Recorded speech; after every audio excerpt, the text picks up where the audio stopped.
Punten Kang, kumaha hukumna awewe keur haid ditikah? Bales pake piti. Jawabanana awewe keur haid ngalangsungkeun akad pertikahan, eta akad pertikahanana sah-sah bae. Ngan kade sabada diakadan ulah waka digarap. Ngantosan heula saat haid terus adus. Geus adus kakarak digawean. Dina kitab Tashilu Ahkamil Haidi halaman 38 didinya aya ibarah laisa teu aya bainal ulama'i eta tetep di kalangan para ulama naon khilafun perbedaan pendapat.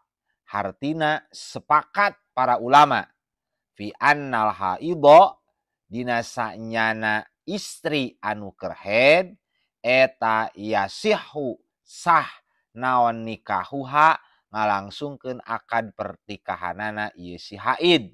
Jadi sepakat para ulama awewe anu keur haid ngalangsungkeun akad pertikahan tah eta akad pertikahanana sah-sah bae. Ngan wahtalafu fi talaqil haidi hal yaqau amla. Ulama berbeda pendapat. Awewe keur haid ditolak sah jeung henteuna tah ulama berbeda pendapat.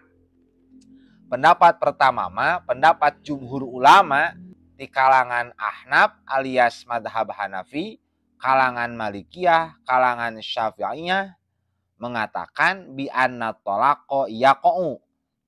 Awewe keur haid ditolak tah eta tolakna jadi ngan wayatimu limuhalafatihi an-nahya. Walaupun tolakna sah, eta si lalaki anu nolakna berdosa karena nyulayaan kana larangan Rasulullah Shallallahu Alaihi Wasallam. Pendapat anu kadua mah pendapat sebagian ulama di kalangan madhab Hambali. Ieu pendapat anu kadua teh diunggulkeun dianggo ku Syekhul Islam Ibnu Taimiyah sareng muridna Ibnu Qayyim. Mereka mengatakan layaqau at-talaqu fil haidi. Nolak awewe keur haid eta tolakna henteu jadi. Versi Ba'dil Hanabilah anu dianggo ku Syekhul Islam Ibnu Taimiyah sareng muridna Ibnu Qayyim.